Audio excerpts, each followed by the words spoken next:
El texto del 20 de diciembre fue claro. Este año, solo la familia más cercana de mi hijo. Respondí, pasadlo de maravilla. Y reservé 2 billetes en primera clase a Roma para mi abuela y para mí.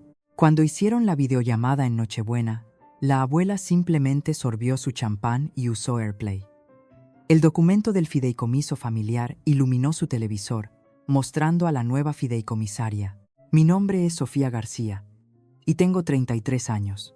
El 20 de diciembre, exactamente a las 18:17, mi móvil vibró contra la fría encimera de cuarzo de la isla de mi cocina. No necesité mirarlo. Esa vibración diminuta y específica la tenía asignada a una sola persona, mi madre. Estaba contemplando la lluvia de Barcelona, una fina y persistente llovizna que difuminaba las luces de la ciudad en una acuarela de grises y azules. Mi apartamento, a 2/3 de altura en un edificio que prometía vistas despejadas al Mediterráneo, estaba en silencio. Había construido mi vida en torno a este tipo de silencio, controlado, estéril e intencionado. Me sequé las manos en un paño y cogí el móvil. El mensaje de texto era corto, eficiente incluso. La Navidad de este año, solo vamos a invitar a la familia de tu hermano y a su mujer y los niños. Lo leí 2 veces. Analicé la elección de las palabras. Solo, una partición quirúrgica. La familia más cercana de mi hijo había escrito, no de tu hermano. Una sutil degradación lingüística. Él era el hijo. Yo era el corolario. Su familia, con los 2 niños perfectos y los nuevos e impresionantes suegros, un médico y un abogado del Estado, como se me recordaba semanalmente, era la familia cercana. Yo, su hija, era ahora, aparentemente, la familia lejana. Me quedé allí de pie un minuto entero, con el móvil pesado en la mano. La lluvia siseaba contra el cristal. Sentí la familiar opresión sorda en el pecho. No era el pinchazo agudo y ardiente de la traición. Eso era para mujeres más jóvenes, para gente que aún albergaba esperanza. Esto era algo diferente. El dolor crónico y de baja intensidad de un hecho que se confirma, el hastío de una lección de 33 años que se negaba a terminar. Mis pulgares se movieron con precisión practicada. Escribí 4 palabras. Pasadlo de maravilla, sin puntuación, sin preguntas, sin ira. No pregunté por qué. No señalé que yo también era familia cercana. No le recordé que era su hija. Le di a enviar. El mensaje se volvió azul. Entregado. Coloqué el móvil boca abajo sobre la encimera y volví a la ventana, observando cómo los ferries se deslizaban por las oscuras aguas más abajo. No iba a llorar. Había depurado condiciones de carrera multifilamento en C++ que eran emocionalmente más agotadoras. Esto era solo un error lógico, un puntero defectuoso, un fallo de segmentación en el código familiar. El teléfono sonó, sobresaltándome. Un tono de llamada diferente, una campana cálida de sonido analógico. Isabel. Dejé que sonara 3 veces. Un pequeño ritual para componer mi voz, para blanquear el hielo que la cubría. Hola, abuela. Sofía, querida, justo estaba sacando la bandeja del horno. ¿Te pillo en medio del trabajo? Su voz era como papel antiguo, fina pero con textura, y la única fuente de calidez sin complicaciones en mi vida. No, justo terminando. ¿Qué horneas? Turrón de Gijona, dijo, y pude oír la sonrisa. Del artesano, el que te gusta. Te llamaba para preguntarte qué pensabas traer para el 25. Tu madre está siendo muy vaga con el menú, y quiero asegurarme de que no acabemos con 3 tipos de ensaladilla rusa otra vez. Ahí estaba, la pregunta casual e inocente que aterrizó como un martillo de bola sobre un hueso fracturado. Mi madre no se lo había dicho. Por supuesto que no. Isabel era mi abuela, pero era su suegra, una molestia logística para la gran función. Apoyé la frente en el cristal frío. Sabes, abuela, ni siquiera lo he pensado. He estado tan enterrada en un nuevo proyecto. Cuéntame sobre el turrón. ¿Usaste las almendras marconas que te envié? La mantuve al teléfono durante 10 minutos. Dirigí la conversación, preguntando por sus vecinos, su artrosis, el libro que estaba leyendo. La hice reír. Un sonido seco y crepitante que me encantaba. Pinté una imagen vaga de unas fiestas a las que no asistiría. Un fantasma en un banquete del que se me había excluido. Lo hice para protegerla, para escudarla de la crueldad casual de su propia nuera. Prometí volver a llamarla mañana, Colgué y el silencio del apartamento volvió a precipitarse, más pesado esta vez. Este era el vacío. Ya no era doloroso, no realmente. Simplemente era familiar. Era el agotamiento de toda una vida pasada en la periferia. 33 años siendo la callada, intensa y difícil. Mientras mi hermano, con su sonrisa fácil y sus trofeos de fútbol, absorbía toda la luz, yo era la que no encajaba en la narrativa. Mis éxitos eran raros, frikis y poco fotogénicos. Sus fracasos se romantizaban como encontrarse a sí mismo. Me acerqué a mi portátil, elegante y negro sobre el escritorio. Lo abrí. La pantalla iluminó mi rostro, mi vida real, mi calendario, laboratorios Arca Centinela, un bloque rojo mañana por la mañana, llamada NDA, Proyecto S-SILA, términos Scrow IP. Pensé en los términos, las cláusulas que yo misma había redactado, ocultas en las profundidades del contrato de adquisición, el interruptor de apagado de la propiedad intelectual vinculado a una cuenta de depósito en garantía a la que solo yo y mis dos cofundadores, Maya y Darío, podíamos acceder. Lo que hizo posible la venta de 270 millones de euros, lo que aseguró que nuestros empleados obtuvieran el 20% del pago antes de que los capitalistas de riesgo vieran un céntimo, lo que había hecho que 3 de los socios principales de un importante bufete de abogados de Madrid me miraran. A una mujer de 33 años con un sencillo jersey negro, con una aterradora mezcla de respeto y miedo. Mi padre había insistido en que usara su asesor financiero después de la venta. Él gestiona todas nuestras inversiones, Sofía. Es muy bueno. Acepté la reunión.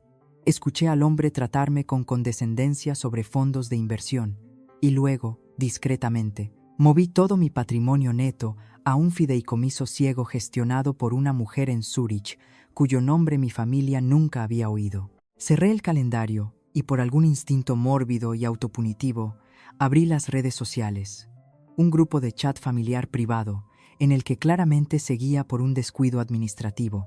Mi cuñada, la abogada del Estado, había publicado una foto, muestras de tela, tratando de decidir el tablescape para Nochebuena. ¿Cuál os parece más clásico para los padres del doctor? Mi tío respondió, mientras haya suficiente Rioja, les encantará. Qué ganas de enseñarles a nuestros nuevos consuegros una Navidad familiar como Dios manda. Una Navidad familiar como Dios manda. Miré las muestras de color, burdeos y dorado, performativo, curado, un escenario para una obra en la que no me habían elegido. No solo estaban celebrando una fiesta, estaban impresionando a una audiencia. Y yo, con mi intensidad silenciosa y mi falta de un marido fotogénico y de alto estatus, era mala para la marca. Cerré el portátil, la pantalla se oscureció y mi reflejo me devolvió la mirada, pálido, cansado, pero mis ojos estaban claros. No es culpa mía, le susurré al reflejo. No era una afirmación, era un diagnóstico. Es su elección. Una elección hecha, sin duda, en una reunión familiar a la que no fui invitada. Una elección de priorizar la estética de una fiesta sobre la inclusión de su propia sangre. No lucharía. No suplicaría por un sitio en una mesa que nunca estuvo realmente puesta para mí. Abrí un cajón de mi escritorio. Debajo de una pila de revistas de seguridad sin leer, había una carpeta. La saqué. Un itinerario de vuelo redactado hacía 6 semanas. Nunca emitido. Barcelona a Roma. 2 asientos de ida y vuelta en primera clase para la abuela Isabel. Había mencionado de pasada hacía meses que siempre había querido ver la Basílica de San Pedro en Navidad, que había visto un reportaje del nodo una vez en los años 50, pero nunca tuvo el dinero. Había encontrado los mejores asientos, reservado una suite en el Hotel Hassler con vistas a la Plaza de España, organizado un coche privado y luego, una semana antes del viaje planeado, su cadera le había dado un mal aviso. «Oh, la próxima vez, querida», había dicho, su voz pequeña por la decepción. «Es demasiado, no malgastes el dinero». El itinerario se quedó allí, un fantasma de una amabilidad, un cheque sin cobrar. Mi teléfono profesional, un dispositivo reforzado y encriptado, vibró sobre el escritorio, un número diferente. Lo cogí. «Señor Jensen, buenas tardes, Sofía García». La voz al otro lado era grave y profesional. «Señora García, me alegro de oírla. Todo tranquilo por aquí, solo confirmando la revisión de los sistemas. ¿La calefacción radiante está operativa en la casa principal? Sí, señora. La encendí ayer, tal como programó. El servicio de quitanieves está en espera para el camino principal y la despensa está abastecida según su lista. ¿Y los generadores? Combustible lleno, probados esta mañana. Todo listo si decide venir. Gracias, señor Jensen. Le mantendré informado. Colgué. La finca, 250 hectáreas en el Valle del Jerte, Extremadura, comprada por 8 millones de euros en efectivo a través de una sociedad instrumental. Una fortaleza de pino, piedra y cristal, alimentada por sus propios sistemas con una línea de fibra de alta velocidad que había pagado para que la llevaran 20 kilómetros montaña arriba. Un lugar cuya existencia mi familia desconocía. Un lugar al que iba cuando el ruido de sus expectativas se volvía demasiado fuerte. Miré del teléfono encriptado al vuelo no emitido a Roma. Miré el chat familiar aún brillando en mi portátil, el mensaje de mi madre, la exclusión, la actuación, el billete sin usar para Isabel. Y un nuevo pensamiento, frío, claro y afilado como un diamante, cristalizó en mi mente. Si no estoy invitada a su Navidad, organizaré la mía propia. No en Extremadura. No en Nueva York. Mis dedos volaron sobre el teclado. No abrí un sitio de viajes. Abrí la aplicación dedicada de la aerolínea, la de su nivel más alto, solo por invitación. Barcelona a Roma. Salida 22 de diciembre. Regreso abierto. Pasajeros. 2. Cabina. Primera clase. La pantalla mostró el precio. Era un número que habría hecho que mi padre, que todavía comprobaba el precio de la gasolina en 3 gasolineras antes de repostar, se sintiera físicamente enfermo. No parpadeé. Mi pulgar presionó. Confirmar compra. La pantalla se actualizó. Sus billetes están confirmados. Esperamos darle la bienvenida a bordo. Cogí mi teléfono personal. Abrí un nuevo mensaje de texto para Isabel. Mis pulgares flotaron un momento. Luego teclearon. Abuela, tengo una idea. Hice una pausa. Una pequeña y fina sonrisa apareció en mis labios por primera vez en todo el día. Es un poco loca. Roma, le di a enviar. La lluvia seguía cayendo, pero el gris del apartamento se sentía diferente ahora. Ya no era el color de una vieja herida, era el color de una pizarra en blanco. El mensaje a Isabel flotaba en el aire digital. Roma. Lo había enviado, y no podía retirarlo. La decisión estaba tomada. Las raíces de la misma, me di cuenta, no se plantaron esta noche en mi apartamento de Barcelona. Estaban profundas, anclándome en la tierra seca y polvorienta de Zaragoza, donde crecí. Mi hogar de la infancia no era un mal lugar, no de la manera sobre la que la gente escribe libros. Era cómodo, era seguro, simplemente era un lugar donde el foco tenía un objetivo predeterminado. Y ese objetivo nunca era yo. Mi hermano mayor, Marcos, era el hijo. Yo era una luna distante, vagamente en órbita. Él era de hombros anchos, carismático y fotogénico. Jugaba al fútbol. En nuestra parte de España, eso era moneda de cambio. La casa era un santuario a sus logros. Trofeos llenaban la repisa de la chimenea, pesados hombres de plástico chapado en oro, congelados en un perpetuo remate. Balones de partidos con los resultados escritos en rotulador plateado estaban en el salón. Su camiseta enmarcada colgaba en el pasillo. Eran éxitos tangibles, eran ruidosos. La gente los entendía. Mis éxitos eran silenciosos. Sucedían dentro de una máquina, en líneas de texto brillante. En segundo de bachillerato, pasé 3 meses sólidos escribiendo un algoritmo predictivo para una competición de informática a nivel autonómico. Analizaba patrones de tráfico para optimizar los tiempos de respuesta de los vehículos de emergencia. Cuando empecé, apenas sabía lo que estaba haciendo. Cuando terminé, había creado algo que funcionaba. Gané el primer premio. Conduje a casa, agarrando la placa de madera laminada. Se sentía increíblemente ligera en comparación con los trofeos de Marcos. Entré en la cocina, donde mi madre y la novia de Marcos, Sara, estaban mirando una revista. Mamá, dije, mi voz demasiado alta. He ganado la competición autonómica. Mi madre levantó la vista, sus ojos aún vidriosos por la revista. Oh, qué bien, Sofía. Sonrió. Un rápido y automático estiramiento de los labios, qué bien. La sonrisa se desvaneció. Se volvió hacia Sara, tocando la página brillante. Ahora, Sara, tenemos que decidirnos por la tela para tu vestido de la puesta de largo. ¿Crees que el azul vígaro es demasiado? Tenemos que tener en cuenta la iluminación del salón de baile.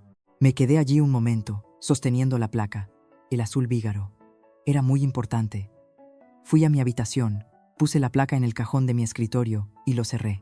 Cuando llegó el momento de la universidad, Marcos fue a la Universidad de Zaragoza, lo suficientemente cerca para visitas de fin de semana y comidas familiares. Yo solicité plaza en el programa mejor y más lejano que pude encontrar. Seguridad de la información en la Universidad Politécnica de Madrid. Conseguí una beca, pero no lo cubría todo. En los 4 años que estuve allí, mi familia nunca me visitó, ni para el fin de semana de padres, ni para ver mi colegio mayor, ni para ayudarme con la mudanza. El AVE es muy caro, Sofía, decía mi padre. Ya sabes lo ocupados que estamos con la temporada de Marcos. Aprendí a hacer 2 maletas, a vender mis muebles en Wallapop al final de cada primavera y a volver a casa sola en autobús. Para pagarme los libros y las certificaciones que mi beca no cubría, conseguí un trabajo en una tienda de Movistar en un centro comercial. Era un trabajo horrible. Vendía tarjetas SIM y fundas de móvil a gente enfadada, pero se me daba bien. Se me daba bien la parte técnica, arreglar los problemas que los otros dependientes no podían. Un mes, pusieron mi foto en un póster cerca de la entrada. Empleada del mes, Sofía García. Era cursi, un póster laminado clavado en un corcho. Llevaba el horrible polo azul y mi sonrisa era forzada, pero estaba orgullosa. Me lo había ganado. 30 horas a la semana, además de una carga completa de cursos de ingeniería. Le hice una foto y la envié al chat familiar. Mi hermano respondió con un emoji de pulgar hacia arriba. Mi madre no respondió. El mensaje de mi padre llegó 1 hora después. Un mensaje privado. No presumas, Sofía. No es propio de una señorita. La humildad es importante. Miré el texto. Luego miré el póster. Luego pensé en los trofeos en la repisa de casa. No entendía las reglas. Sus victorias eran para el consumo público. Las mías eran presumir. Dejé de enviar fotos. Cuando me gradué, no acepté la oferta de trabajo segura de una consultora de defensa. Tenía una idea. Era una idea pequeña y ambiciosa, un filtro de spam heurístico y ligero para clientes de correo electrónico empresariales. Lo llamé Centinela. Construí un prototipo en mi diminuto apartamento de Madrid. Cuando les dije a mis padres que iba a montar una empresa, su reacción fue un suspiro. Sofía, la estabilidad es tan importante, dijo mi madre, su voz teñida de esa familiar y cansada decepción. Tu hermano tiene un trabajo tan bueno y estable en el banco. Tiene un plan de pensiones. Esto de la informática es una apuesta. ¿No preferirías simplemente estar cómoda? No quiero estar cómoda, dije. Bueno, ya aprenderás, dijo mi padre, como si yo fuera una niña tocando una estufa caliente. Tenían razón en una cosa. Era una apuesta, y perdí. La primera startup consumió mi pequeña financiación inicial en 18 meses. Mi cofundador, un amigo de la universidad, aceptó un trabajo de verdad a los 6 meses. Yo aguanté. Intenté programar, hacer marketing y vender todo a la vez. Me destrozó.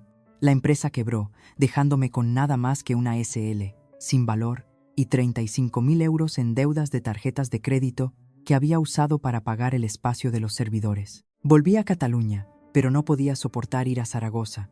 Aterricé en Tarragona, en una habitación diminuta que encontré en Idealista. Apenas tenía 10 metros cuadrados con una única ventana que daba a una pared de ladrillo húmeda y cubierta de musgo. Podía tocar ambas paredes si estiraba los brazos. Conseguí un trabajo como soporte informático freelance, depurando las webs rotas de otras personas por 50 euros el trabajo, solo para hacer los pagos mínimos de mis tarjetas. Tenía 26 años. Era una fundadora fracasada. Era una desgracia. Les dije a mis padres que la empresa estaba pivotando y que estaba haciendo consultoría. Simplemente asintieron. Sus rostros una máscara de té, lo dije, y cambiaron de tema al compromiso de Marcos. Solo hubo una persona que había creído en Centinela. Mi abuela, Isabel. Cuando tuve mi primera beta, fue la única de mi familia que pidió probarla. Tenía un portátil antiguo y renqueante, que todavía funcionaba con una versión de Windows sin soporte. Pasé 3 horas al teléfono con ella, guiándola en la instalación, escuchándola describir los iconos de su pantalla. Era toda mi base de usuarios. Cuando la empresa fracasó, no se lo dije, pero ella lo sabía. Las abuelas siempre lo saben. Conduje hasta su casita en Zaragoza un fin de semana, una pródiga fracasada buscando refugio. Ni siquiera fui a casa de mis padres. Abrió la puerta, miró mi rostro pálido y las ojeras bajo mis ojos, y simplemente asintió. No dijo lo siento ni qué pasó. Dijo, estás muy delgada, voy a hacer chocolate a la taza. Nos sentamos en la mesa de su cocina, la cubierta con un hule descolorido. Me deslizó una taza de chocolate negro y espeso. Era del bueno, del que le acababa de enviar, hecho con chocolate rallado, no en polvo. Se sentó, con las manos rodeando su propia taza. Así que dijo, no funcionó. No susurré, mirando fijamente la taza. Fue un fracaso total. Lo perdí todo. Papá tenía razón.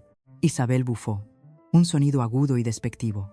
El fracaso es el peaje de la ambición, Sofía. Levanté la vista. Es el precio que pagas solo por entrar por la puerta, dijo, con los ojos agudos y claros. La mayoría de la gente se queda fuera. Tienen miedo de pagar. Solo miran por la ventana y se pasan la vida preguntándose cómo es ahí dentro. Tú pagaste, cariño. Estás dentro.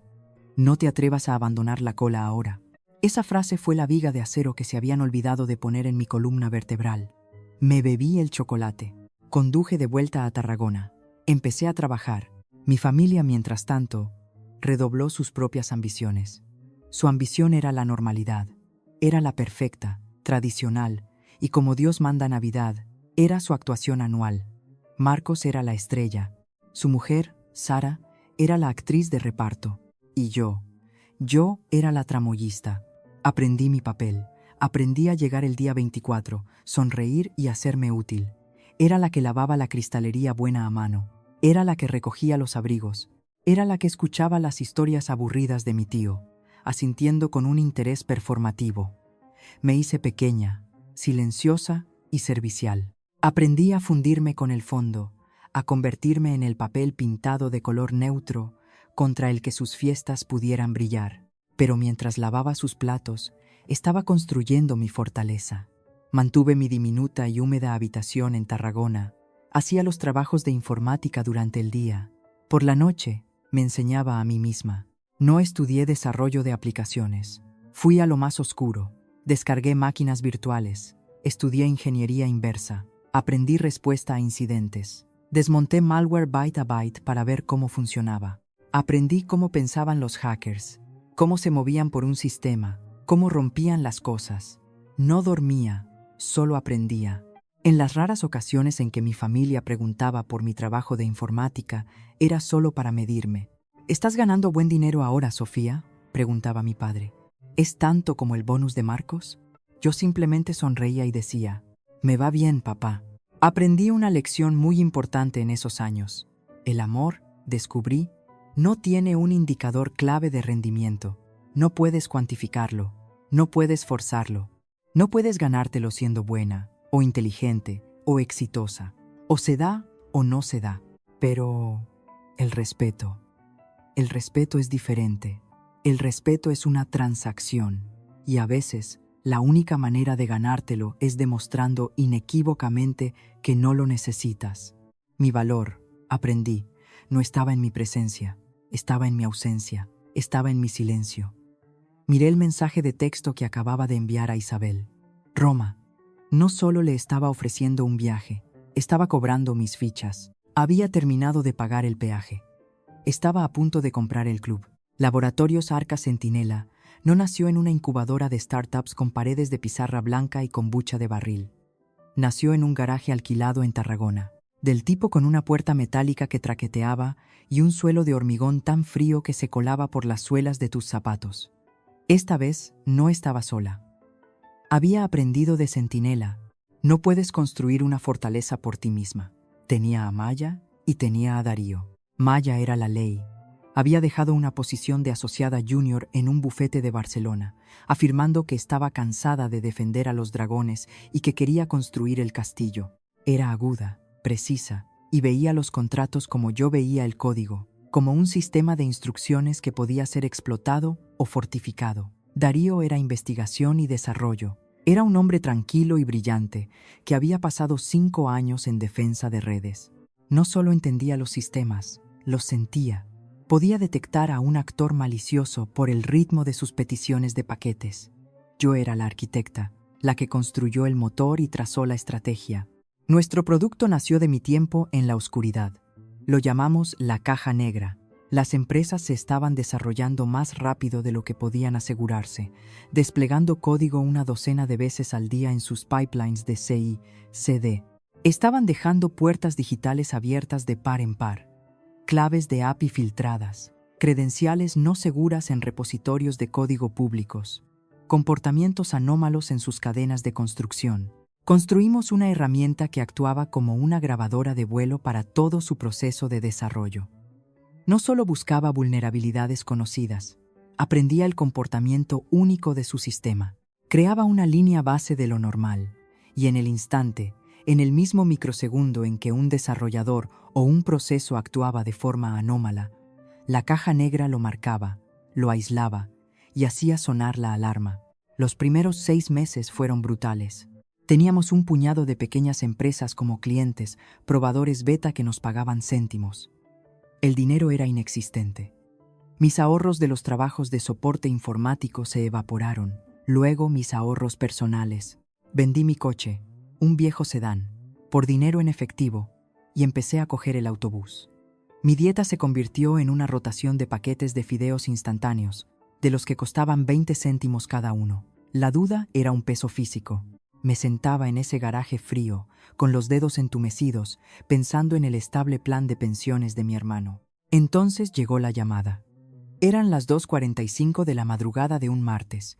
Una empresa de logística de tamaño medio, uno de nuestros clientes más grandes, lo que significaba que no nos pagaban casi nada. Estaban en llamas. No una simple brecha, sino un asalto a gran escala. Un atacante sofisticado estaba dentro de su sistema, moviéndose lateralmente hacia sus manifiestos de envío y pasarelas de pago.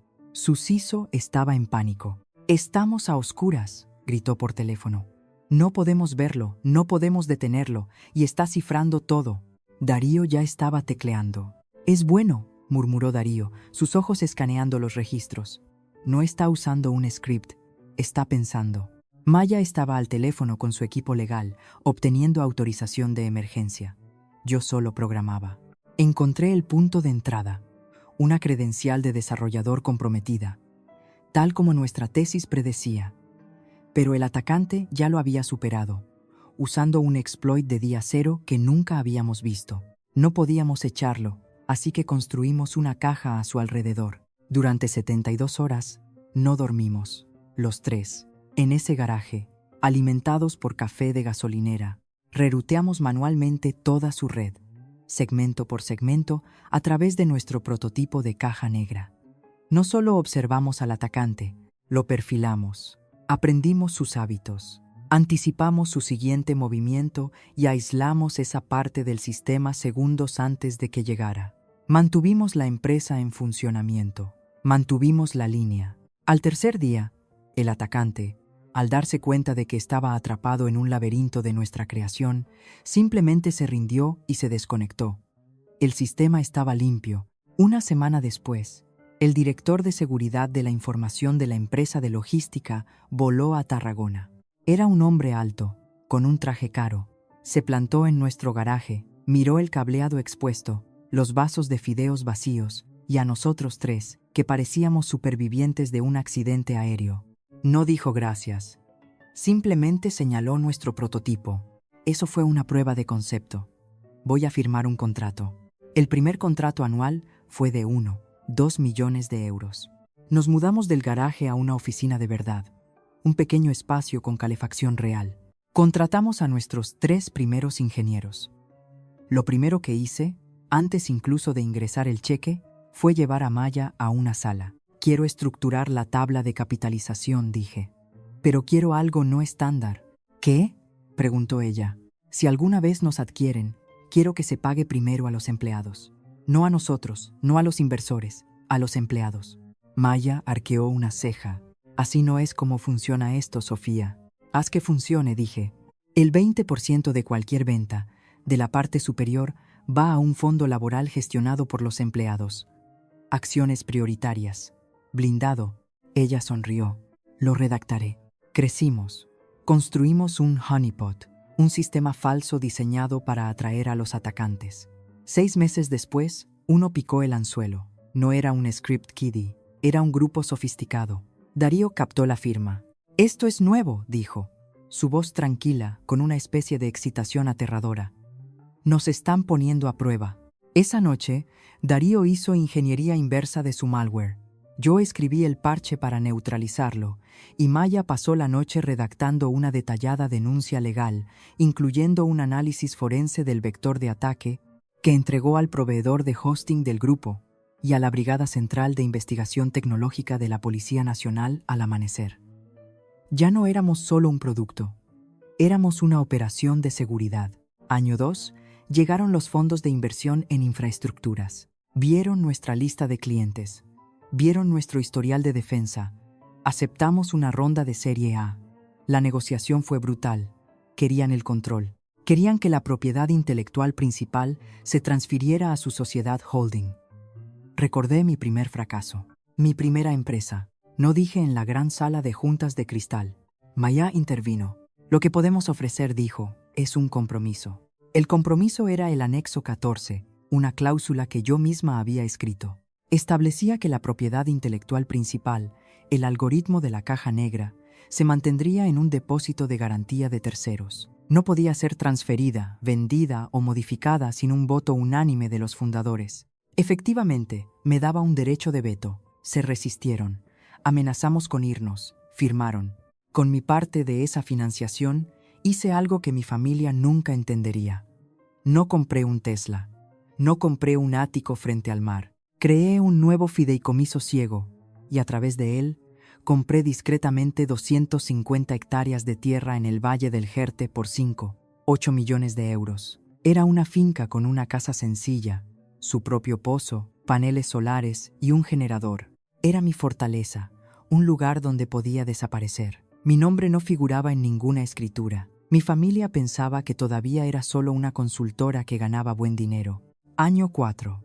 Obtuvimos la certificación del Esquema Nacional de Seguridad de nivel alto. Fue un proceso agotador y caro, pero abrió la puerta. Ahora podíamos vender al gobierno español. La oferta de adquisición llegó 6 meses después. Un titán tecnológico, de los que lo compran todo, nos llevaron en avión a su campus. Nos sentamos en una sala que probablemente valía más que toda nuestra Serie A. Su negociador principal comenzó la oferta. Maya simplemente sonrió. Antes de discutir el precio, dijo: «Quiero asegurarme de que todos han tenido la oportunidad de leer el anexo 14 de nuestro acuerdo de inversores». El color desapareció del rostro del negociador. No lo había hecho. El acuerdo final se firmó 3 semanas después. 270 millones de euros. La primera transferencia bancaria de la cuenta de adquisición no fue para los inversores. Fue de 54 millones de euros, o el 20%. Se movió directamente al fondo de empleados de Arca Centinela. Hizo millonarios a nuestros primeros ingenieros, a nuestra gerente de oficina, a nuestro equipo de ventas. Renuncié al consejo de administración el día que se cerró el trato. Mantuve solo un puesto, un asiento de asesora remunerado. Tenía mi finca, tenía mi salida, tenía mi libertad. Y lo había hecho todo desde las sombras, mientras mi familia estaba ocupada discutiendo quién llevaría el mejor vino para impresionar a los consuegros.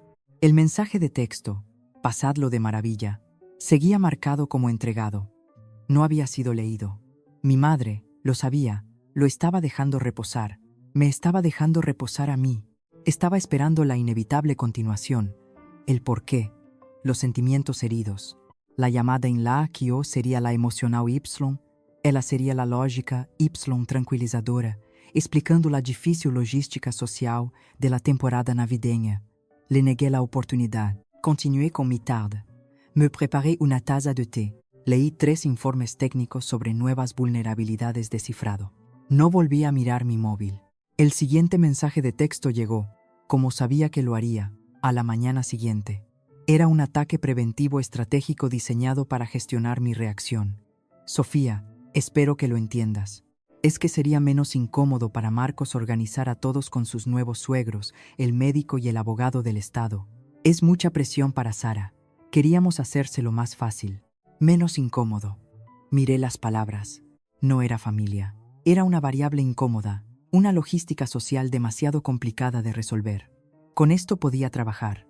No era un llamamiento emocional, era una decisión de negocios. Y yo entendía de negocios. Abrí mi portátil. Mi tía, la que siempre estaba organizando el árbol genealógico en una unidad compartida en la nube, era famosa por su mala seguridad digital. La había ayudado a configurar su cuenta años atrás. Todavía tenía las credenciales de recuperación. Me llevó menos de 30 segundos acceder a la unidad familiar compartida. Allí estaba, una carpeta llamada Navidad 2023. Dentro, un documento. Lista de invitados final. Hice clic. Era una hoja de cálculo, una lista de nombres, mis tíos, mis primos. Y allí, cerca de la parte superior, estaba mi nombre, Sofía García. Y junto a él, en texto rojo y tachado, había un comentario de mi madre, fechado hacía 3 días. Discutido en reunión familiar. Lo gestionaré. Una reunión familiar, una a la que no había sido invitada. Una reunión donde yo era un punto del orden del día a ser gestionado. No era una persona, era un problema. Cerré el documento. No cambié nada. No dejé huella digital. Cerré la sesión. Sentí una extraña y fría calma. El último resquicio de niebla, la persistente y pueril esperanza de que todo esto fuera solo un error, se evaporó. Esto fue una ejecución, planeada y ratificada por un comité. No respondí al texto de mi madre. En su lugar, hice un tipo diferente de investigación. Encontré el parador en el que mi hermano y mi cuñada iban a celebrar la fiesta. Era un lugar exclusivo y ostentoso en la sierra, del tipo con aparcacoches para el equipo de esquí. Encontré el paquete de eventos que probablemente habían reservado. Saqué una imagen satelital de alta resolución del edificio principal de un servidor público. Miré la amplia terraza, la enorme chimenea exterior, los terrenos perfectamente cuidados. Bonito, le dije a la habitación vacía, pero no para mí. Mi móvil volvió a vibrar. Esta vez era Isabel. Su texto era simple. Tu madre me ha contado el plan. Si estás triste, ven aquí. Tengo de ese turrón del bueno. Miré el mensaje y el hielo alrededor de mi corazón se resquebrajó un poco. No discutió. No puso excusas por mi madre. Simplemente ofreció santuario. Ofreció turrón. Tecleé una respuesta, mis dedos moviéndose rápidamente ahora. Abuela, tengo un plan. No es turrón. Es mejor. ¿Cómo tienes la cadera? Su respuesta fue casi instantánea. Vieja, pero todavía viaja. ¿Qué tramas, niña? Te llamo en 1 hora, escribí. Haz una maleta. Entonces comenzó la operación. Ya no era Sofía García, la hija excluida. Era Sofía García, la arquitecta. Mi objetivo no era organizar una Navidad mejor. Mi objetivo era crear un recuerdo tan profundo, tan perfecto, que el desaire de mi familia se convirtiera en lo que realmente era, irrelevante. Primero, el lugar. Abrí el navegador. Hotel Hassler, Roma. Me había alojado allí una vez por una reunión de negocios. No era solo un hotel, era una declaración. Tenía vistas a la Plaza de España. Reservé la suite presidencial, una habitación de esquina con balcones y vistas a la ciudad. Pagué con la tarjeta de mi fideicomiso privado, la que el asesor financiero de mi familia no conocía. A continuación, el evento principal. Nochebuena. Mientras ellos estarían gestionando la incomodidad de sus nuevos consuegros, yo estaría gestionando un tipo diferente de detalle. Llamé directamente al conserje del hotel. Necesito un comedor privado para la noche del 24, para 2 personas. Sí, solo 2. Quiero tener la mejor vista de la plaza y quiero flores, peonías, si puede encontrarlas en invierno. Son sus favoritas. Confirmé la reserva. Seleccioné el menú, un cenone italiano clásico, y lo pagué por adelantado. Luego, el recuerdo. Mi abuela no era materialista. Era una mujer de historias, de momentos. Necesitaba honrar eso. Contraté a un pequeño y discreto equipo de filmación romano, un equipo de 2 personas que encontré a través de una productora de cine de autor. Les envié un correo electrónico con instrucciones claras. Esto no es un video de influencer. Es un homenaje. Deben ser invisibles, Están capturando la historia de una mujer de 80 años viendo Roma por primera vez. Es para ella. Es para el recuerdo. Profundicé más. Recordé una historia que me contó sobre una postal que había tenido en su espejo durante 40 años. Era un cuadro de la Galería Borghese, uno específico, una escultura menor de Bernini, pero era la que amaba. Me puse en contacto con la oficina curatorial del museo. Les expliqué la situación.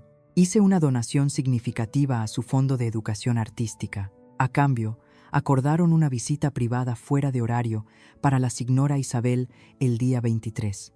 Abrirían la galería que ella amaba solo para ella. Sin multitudes, solo ella y la escultura. El plan era sólido, pero necesitaba un toque personal. Fui a mi armario, a una funda de ropa en la parte de atrás. Dentro estaba el viejo abrigo de mi abuela, un hermoso y clásico abrigo de lana de los años 60. Me lo había dado, pero era demasiado pequeño para mí. Lo había guardado, con la intención de restaurarlo. Lo llevé al mejor sastre de Barcelona. Necesito que forre esto de nuevo, dije. Y necesito una etiqueta personalizada cosida en el interior, sobre el corazón. El sastre me miró. ¿Qué debe decir la etiqueta? Isabel García, Passaggio a Roma, 2023. Asintió, con una pequeña sonrisa de complicidad. Estará listo. Quedaban dos problemas prácticos finales. Primero, la comodidad de Isabel. Mi apartamento en Barcelona era mi fortaleza, pero no era un hogar para ella. Fui a mi escritorio, abrí la caja fuerte y saqué una pequeña caja de terciopelo. Dentro había una única llave de alta seguridad. La llave del ático que había comprado, el que estaba 2 pisos por encima del mío, que mantenía vacío, como casa de invitados y un lugar tranquilo para pensar. Era su ruta de escape, un lugar en la ciudad al que podía ir en cualquier momento, sin preguntas, si alguna vez necesitaba alejarse del ruido de la familia. Puse la caja en mi bolso. Segundo, la comunicación. No iba a tener a mi abuela peleándose con planes de teléfono internacionales. Fui a la tienda y compré 2 smartphones nuevos de alta gama. Pasé 1 hora configurándolos. Configuré el mío con mis credenciales.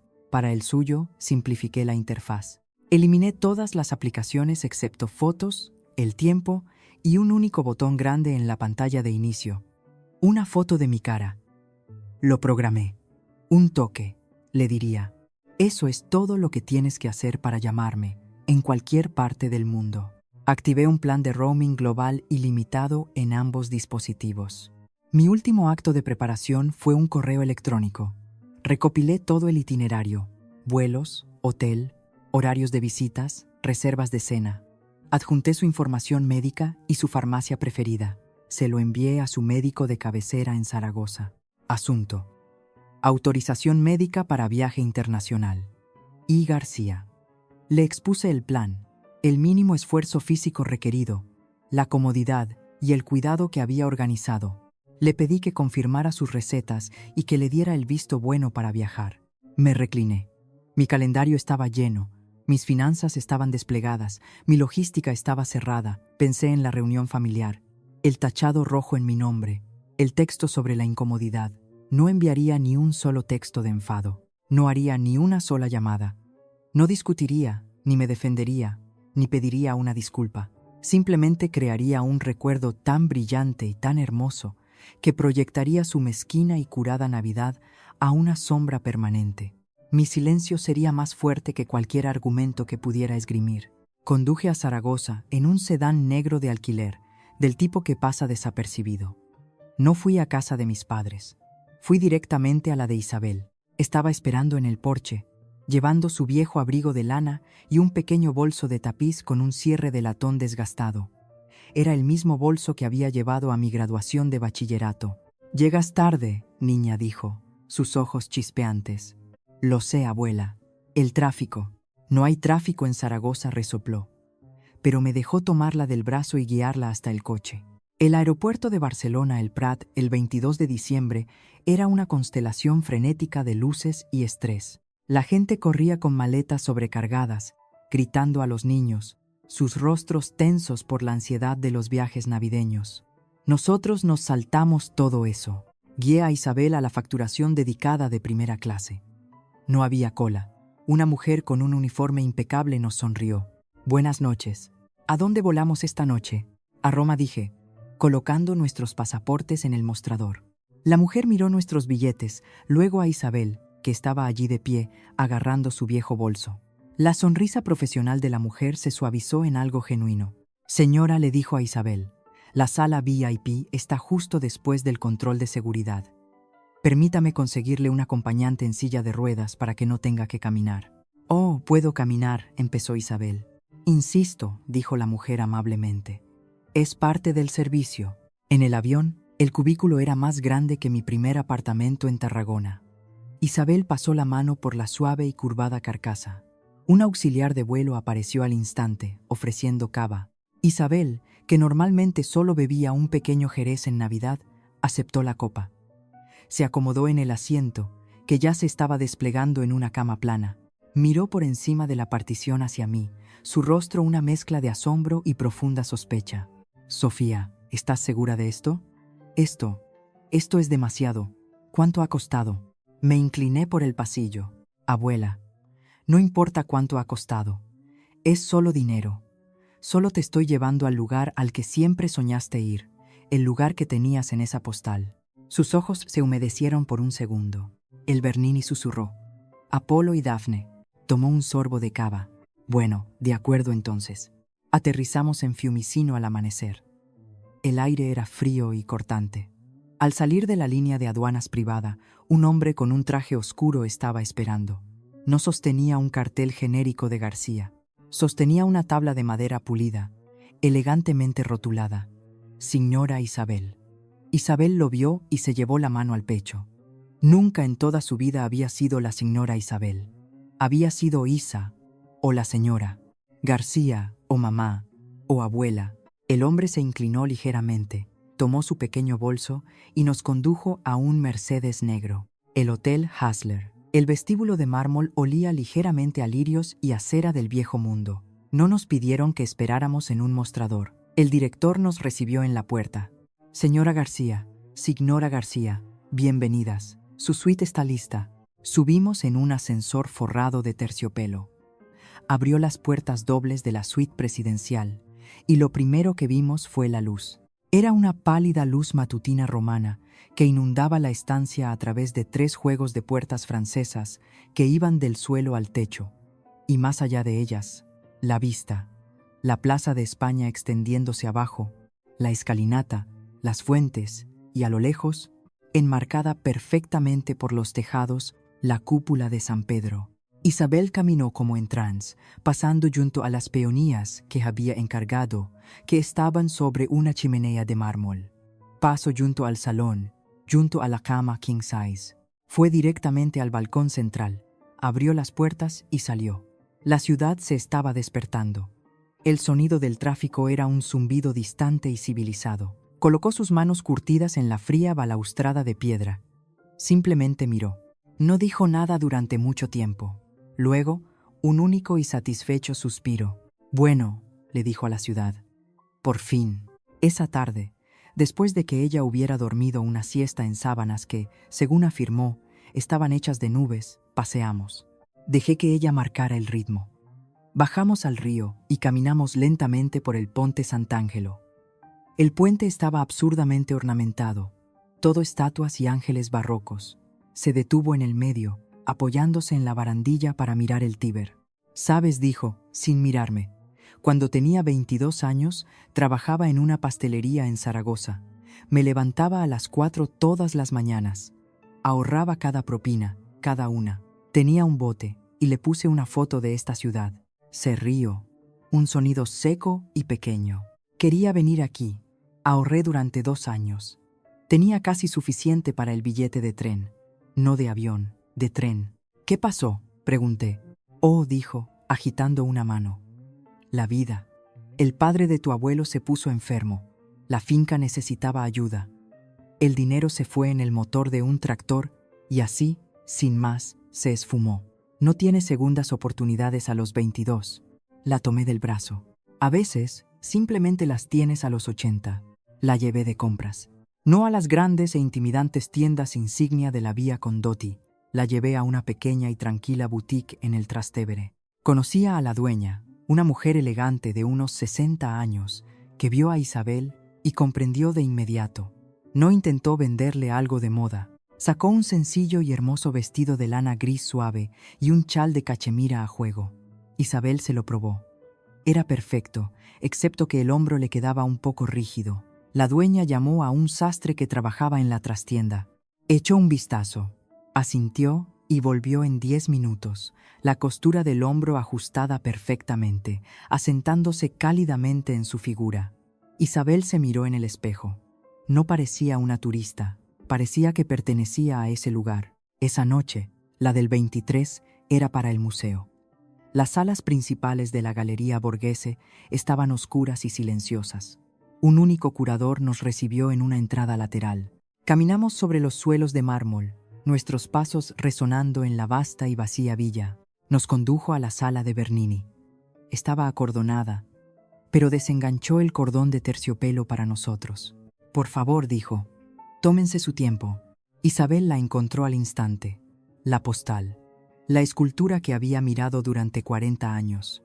Era el Apolo y Dafne, una obra maestra, pero no tan famosa como su éxtasis de Santa Teresa. Se acercó directamente, más de lo que cualquier vigilante permitiría normalmente. Simplemente la miró fijamente, con la cabeza inclinada. El cámara que había contratado, un joven que parecía más un estudiante, estaba a 6 metros de distancia, con la cámara baja.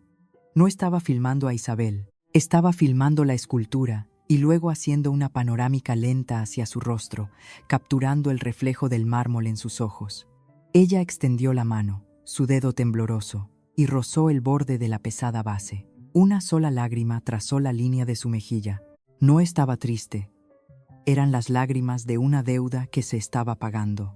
Más tarde cenamos, no en el gran hotel, sino en una pequeña trattoria en una calle lateral, del tipo con manteles a cuadros y un dueño brusco y amable. Comimos cacio e pepe y bebimos un vino tinto simple y robusto. Cuando el dueño escuchó nuestra historia, que era la primera noche de Isabel en Roma, la víspera de Nochebuena, trajo 2 pequeños vasos de grappa, el aguardiente de orujo, por cuenta de la casa. «Per il Natale, signora», dijo, levantando su propio vaso desde detrás de la barra.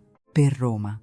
Mientras estábamos sentados allí, con Isabel riendo, su rostro sonrojado por el vino y el calor, saqué el nuevo móvil, abrí la cámara, grabé un vídeo corto, solo 30 segundos, solo ella levantando su copa, las luces de la trattoria brillando detrás. Miré el clip. Era perfecto, era la verdad. Abrí mi aplicación de mensajería. Fui al chat familiar, el lleno de conversaciones sobre mantelerías y consuegros médicos. Adjunté el vídeo. Pensé en el pie de foto durante mucho tiempo. Podría no haber dicho nada. Podría haber dicho, «Feliz Navidad desde Roma».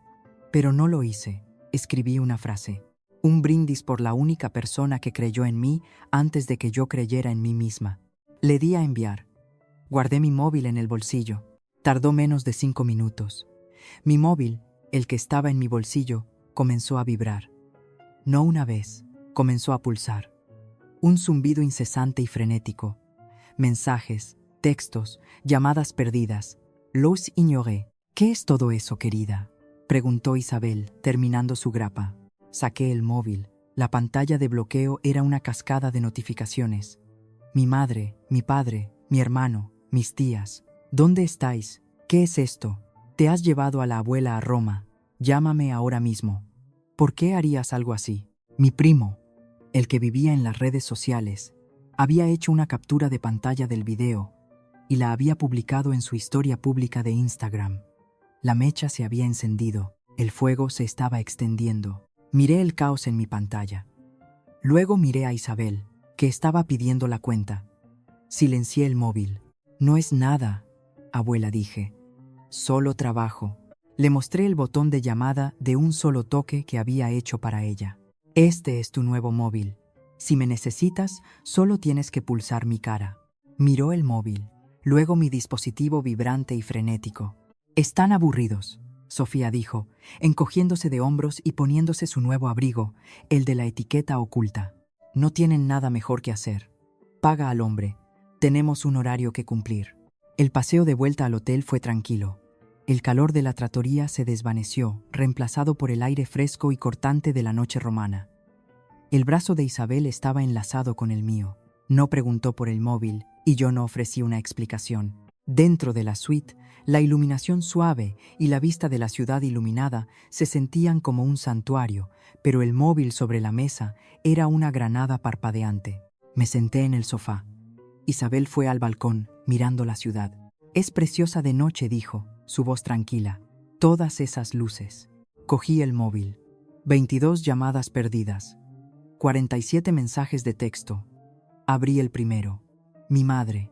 Tienes que llamarme inmediatamente». «Esto no tiene gracia, Sofía». Pulsé el botón de llamada. Descolgó antes de que terminara el primer tono.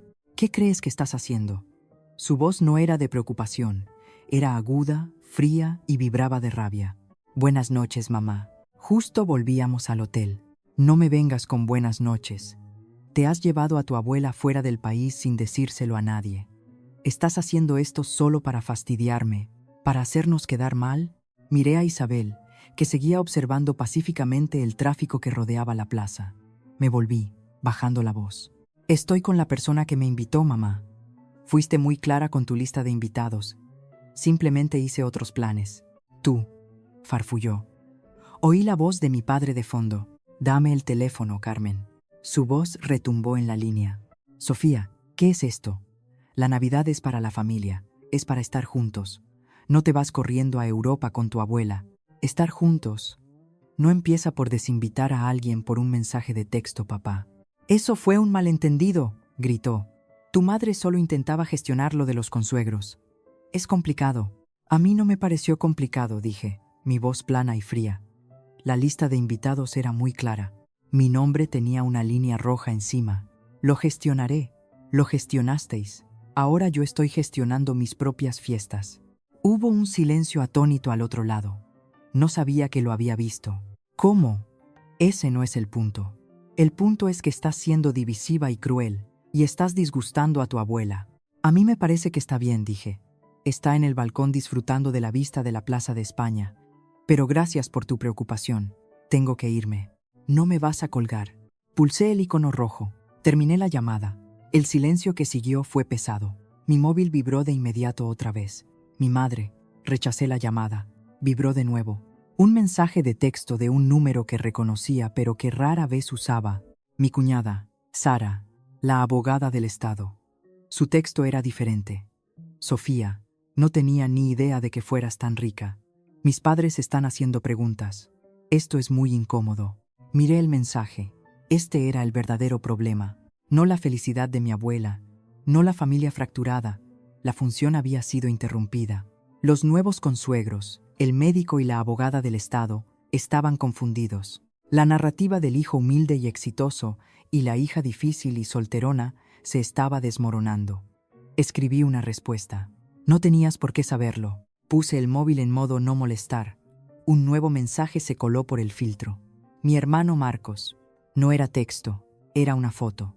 Sus 2 hijos, un niño y una niña, abrigados con monos de nieve, construyendo un muñeco de nieve torcido. Eran niños monos. El pie de foto decía: «Echan de menos a su tía Sofía. No entienden por qué no vienes». La culpa. El arma final y predecible. La que siempre usaban, desplegando a los niños como escudo. Miré la foto. Luego miré a Isabel, que había entrado y se estaba sirviendo un vaso de agua. Le hice una foto. Una simple foto espontánea. Isabel en la hermosa suite del hotel con las luces de Roma brillando detrás de ella. Estaba sonriendo. Una pequeña sonrisa de satisfacción. Le envié la foto de vuelta a mi hermano. Sin texto, sin pie de foto. Solo su sonrisa contrarrestando la de él. Mi móvil vibró de nuevo. Mi madre. Había encontrado un nuevo ángulo. «Sofía, no lo entiendes. Nuestra casa es pequeña. Estamos tratando de acoger a toda la familia de Sara. Era solo una cuestión de espacio. Era demasiado difícil de organizar. Demasiado difícil. Demasiado pequeño». Fui a mi portátil. Volví a iniciar sesión en la unidad en la nube de mi tía. Encontré la carpeta del parador. Encontré el contrato de catering. Incluía una foto del salón privado familiar que habían reservado para la cena de Nochebuena. Era un salón rústico y espacioso, con techos abovedados, una chimenea de piedra y capacidad para 50 personas. Hice una captura de pantalla, se la envié por texto a mi madre. Parece que hay mucho sitio para mí. Esta vez, el silencio fue más largo. Luego, un nuevo mensaje de mi tía Carmen, la hermana de mi madre. Sofía, querida, tengo que ser sincera contigo. Tuvieron una reunión, tu madre y tu padre. Dijeron que te has vuelto difícil de tratar, que eres intensa y que no querían alterar la dinámica con los nuevos consuegros. Dijeron que no encajarías con el ambiente feliz. Leí el texto y la última pieza del rompecabezas encajó. La verdad final, fría y dura. Nunca fue por el espacio, nunca fue por el dinero, ni la dificultad, ni la logística. Fue por la jerarquía. Era una cuestión de orden social. Yo era la fracasada oficial de la familia, la rara y callada. Y cuando llegaron los nuevos consuegros de alto estatus, yo era la que tenía que ser movida a la mesa de los niños y luego fuera de la habitación por completo. No fuera que mi intensidad estropeara el ambiente feliz. Me di cuenta, con una claridad escalofriante, de que mi éxito era en realidad el problema. Mientras fuera la consultora silenciosa y con dificultades, era manejable. Pero la mujer que había vendido una empresa, la mujer que había desaparecido y reaparecido con recursos, esa Sofía era una amenaza para el orden establecido. Tenía que ser gestionada. Tenía que ser puesta de nuevo en su lugar. Isabel se acercó y se sentó en el sillón frente a mí. Había oído mi parte de la conversación. Había visto la expresión de mi rostro. Extendió la mano y puso su pequeña mano arrugada sobre la mía, deteniendo mis dedos, que ya estaban tecleando una respuesta airada a mi tía. Sofía dijo, su voz firme pero amable. Deja de explicarte, deja de defenderte. Llevas toda la vida explicándote a ellos y nunca, ni una sola vez, se han molestado en escuchar. Me apretó la mano. Tú estás aquí. Yo estoy aquí. Esto es real. Aquello es solo ruido. Déjalos hablar.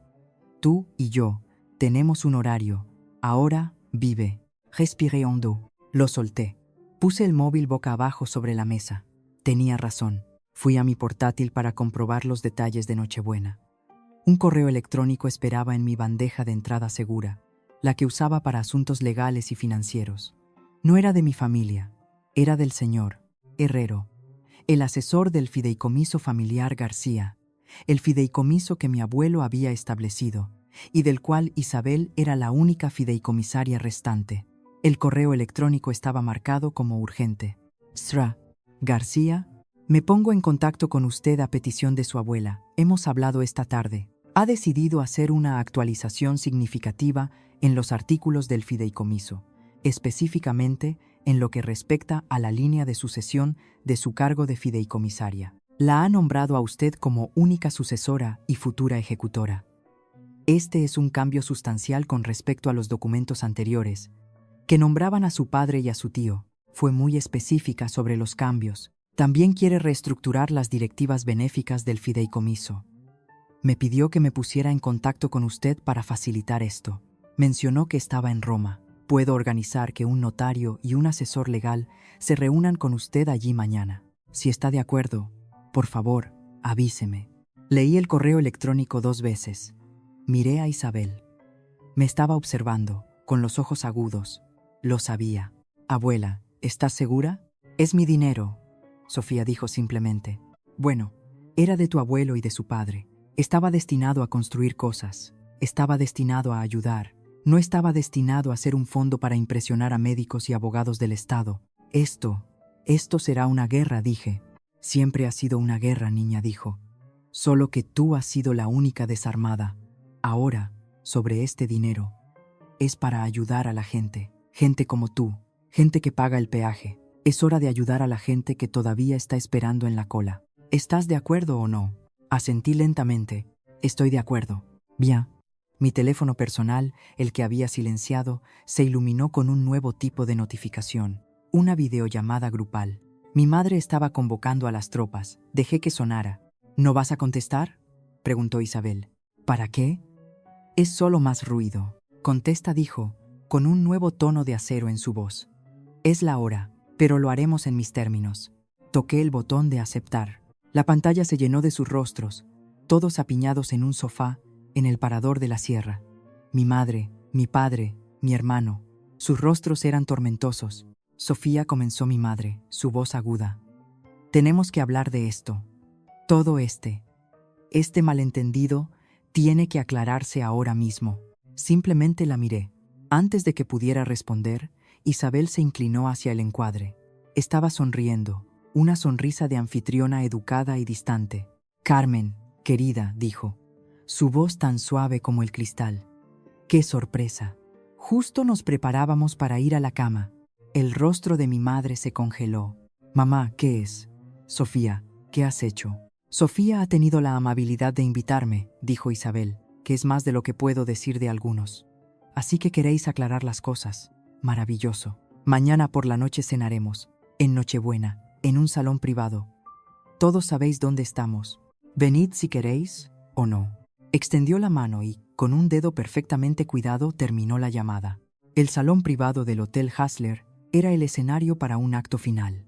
La sala era larga y estrecha, dominada por una mesa de caoba oscura que brillaba bajo la luz tenue y parpadeante de una docena de velas gruesas.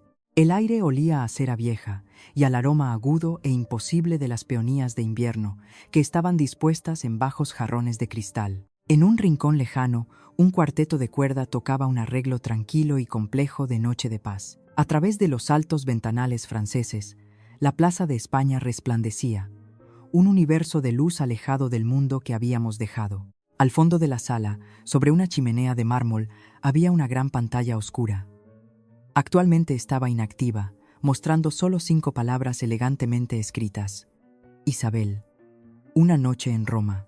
Isabel se sentó a la cabecera de la mesa, con la espalda recta.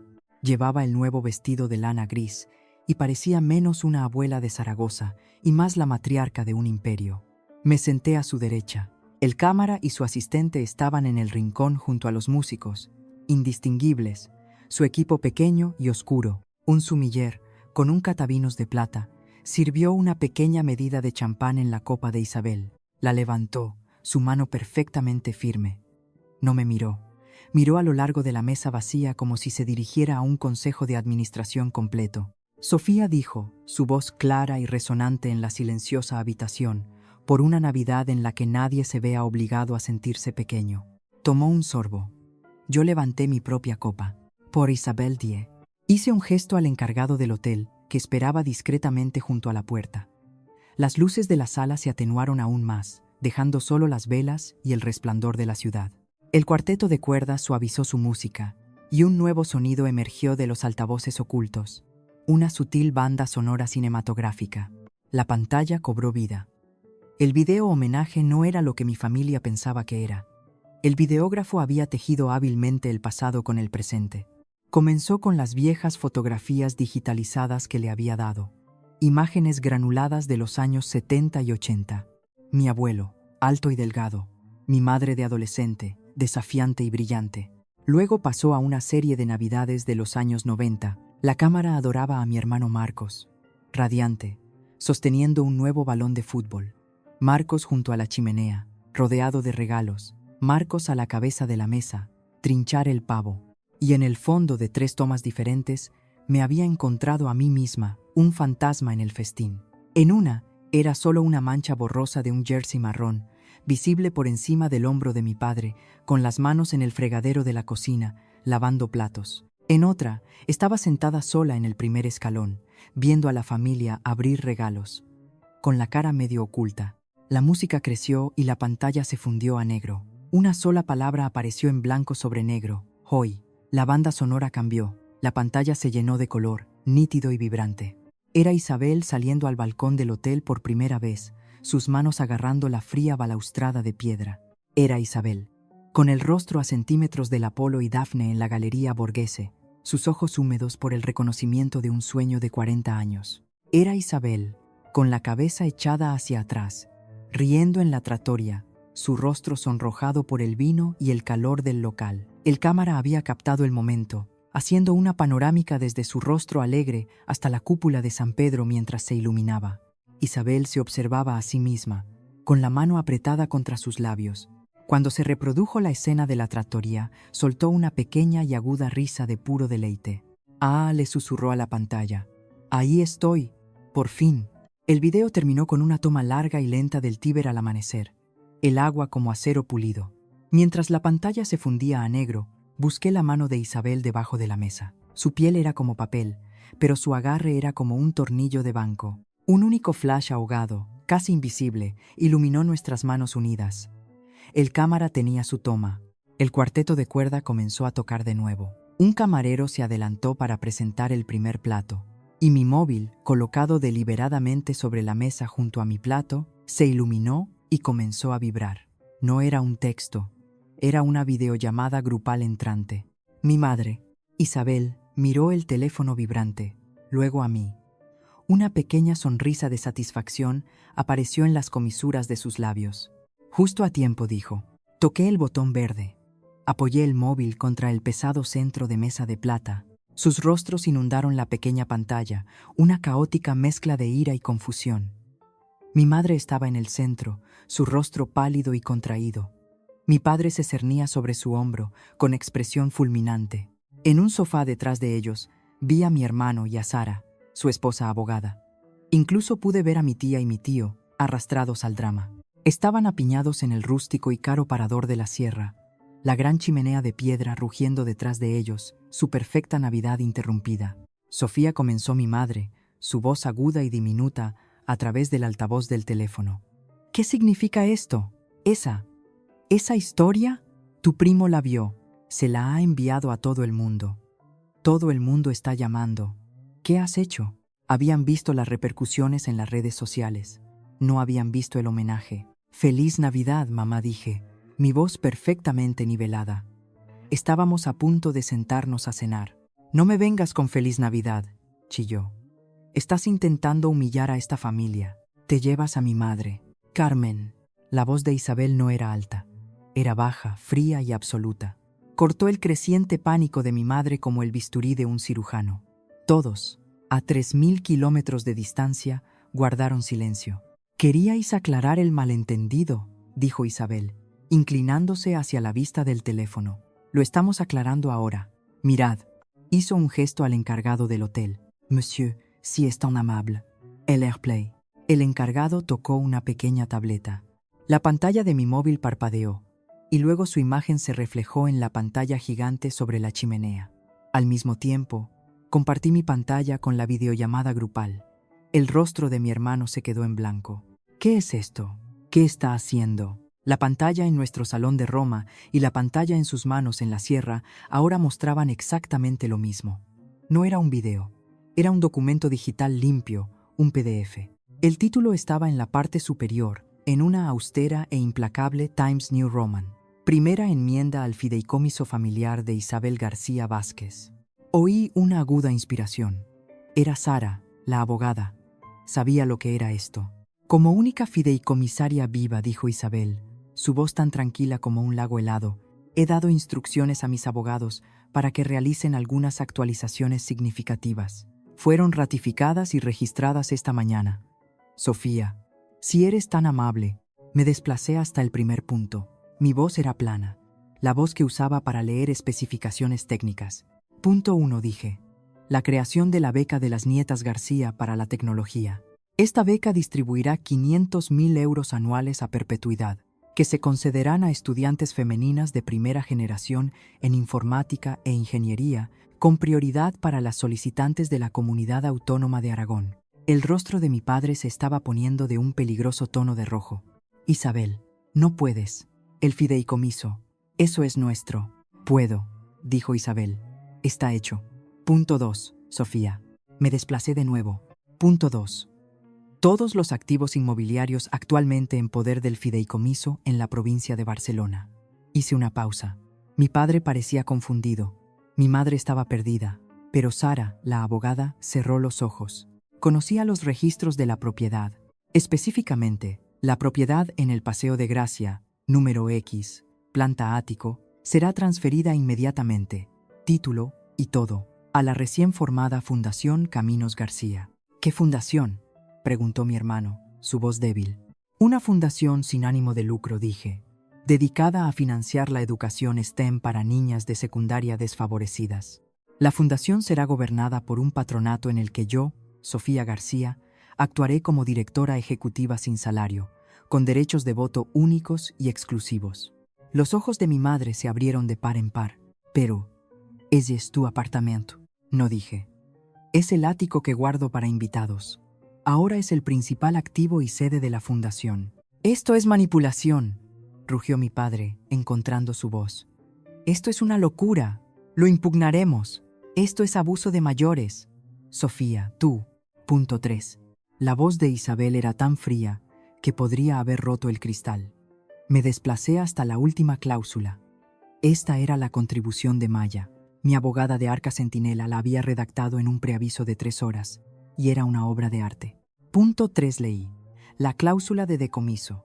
En el caso de que cualquier beneficiario listado del fideicomiso original o su cónyuge hice contacto visual con el rostro congelado de Sara en la pantalla, participe en litigios, desacreditación pública, difamación o cualquier forma de ataque público, ya sea verbal, escrito o por poder, contra la fideicomisaria sucesora en funciones, todos sus futuros desembolsos y reclamaciones sobre el fideicomiso, en su totalidad serán inmediata e irrevocablemente decomisados. Esos fondos decomisados serán transferidos en su totalidad a la dotación de la Universidad Politécnica de Madrid.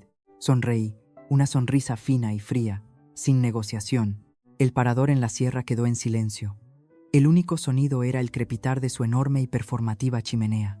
La boca de mi padre estaba abierta, pero no salía ningún sonido. Sara miraba la pantalla, su mente legal haciendo cálculos frenéticamente, procesando la brutal y hermética finalidad de la trampa.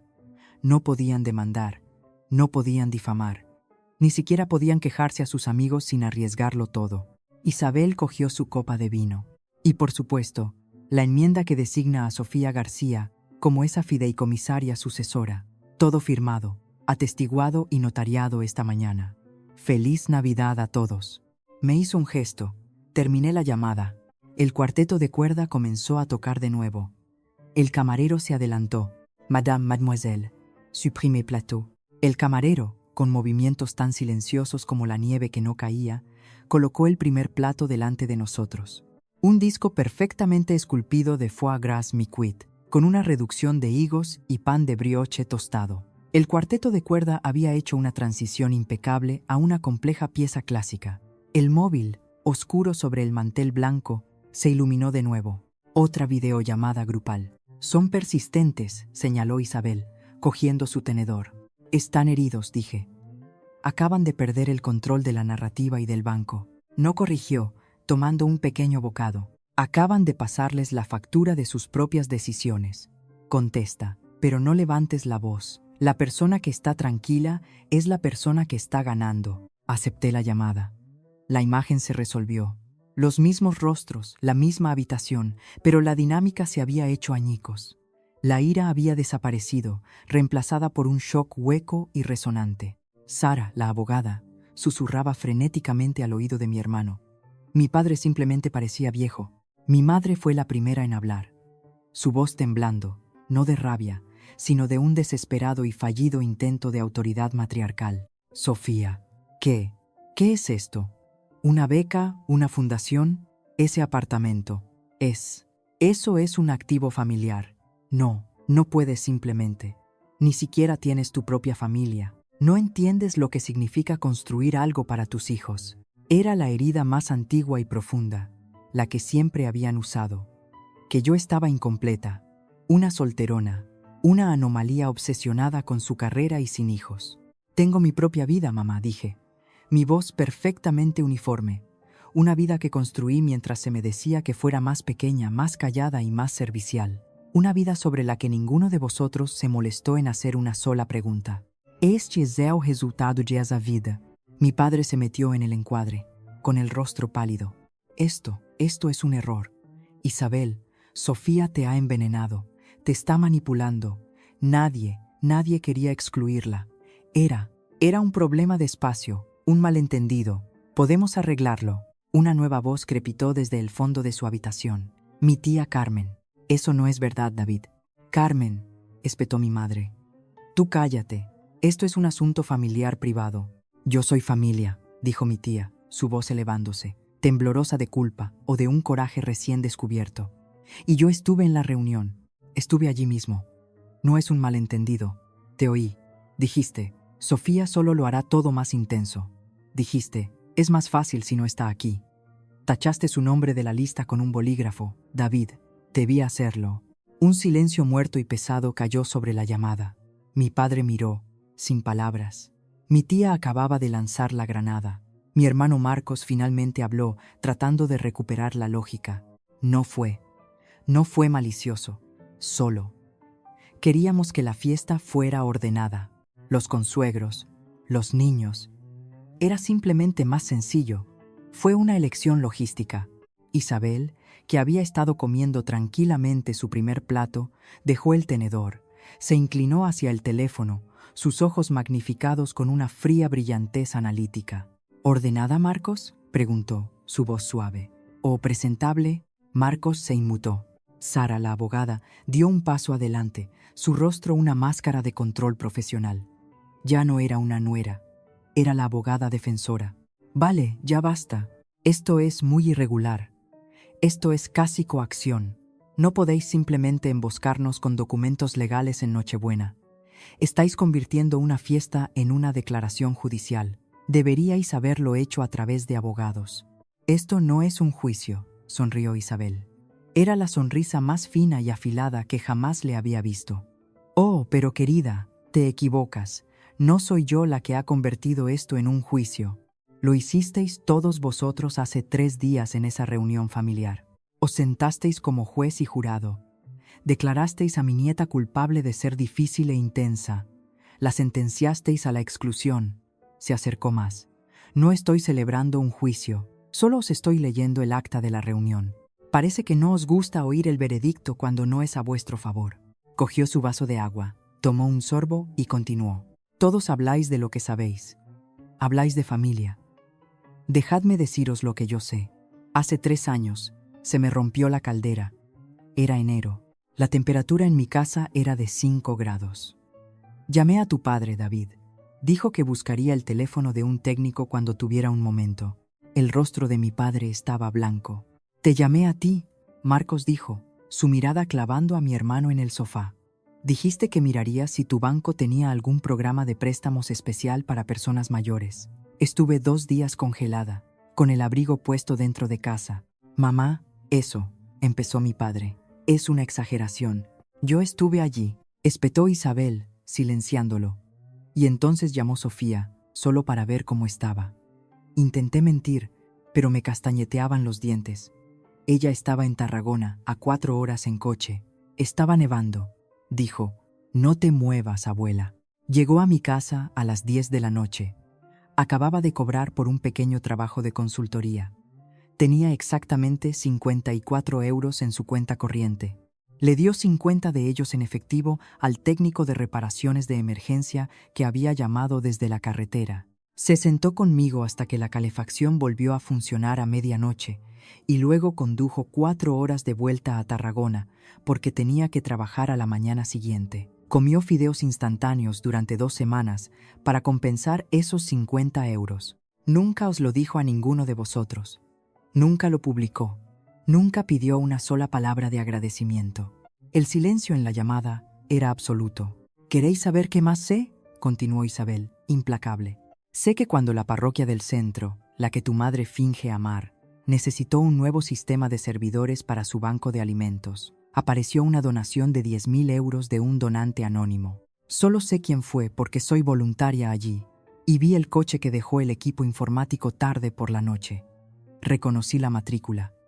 Era el de alquiler de Sofía. No quería una placa. Ni siquiera quería un recibo para desgravar. Solo quería que los hambrientos comieran. El rostro de mi madre se descompuso. Fue la primera emoción genuina y no guionizada que había visto en ella en años. Yo no lo sabía, susurró. Ella nunca dijo nada de eso. Os lo dije, mi voz tranquila, cortando el silencio. Os dije que se rompió la caldera. Os hablé de mis proyectos de trabajo. Vosotros simplemente estabais ocupados. La miré directamente. Estabais ocupados organizando las cosas para que parecieran bonitas, mamá. Es muy difícil oír la verdad cuando estás tan centrada en la mantelería. Mi padre le puso la mano en el hombro, miró la pantalla, a mí, a Isabel. Vio que el juego había terminado. Intentó una tregua. Esto es todo. Todo está en el pasado. Es Navidad. Vamos a parar, ¿vale? Parad. Sofía, Isabel, volved a casa. Os compramos los billetes de vuelta. Lo arreglaremos. Volveremos a como era antes. Esta era la última y desesperada petición de reinicio. El deseo de rebobinar la cinta, de volver a meter al genio en la botella, de fingir que la línea roja nunca se había trazado. No, papá, dije. Parecía confundido. No, no lo entiendes. Todavía no estáis escuchando. Como era antes es el problema.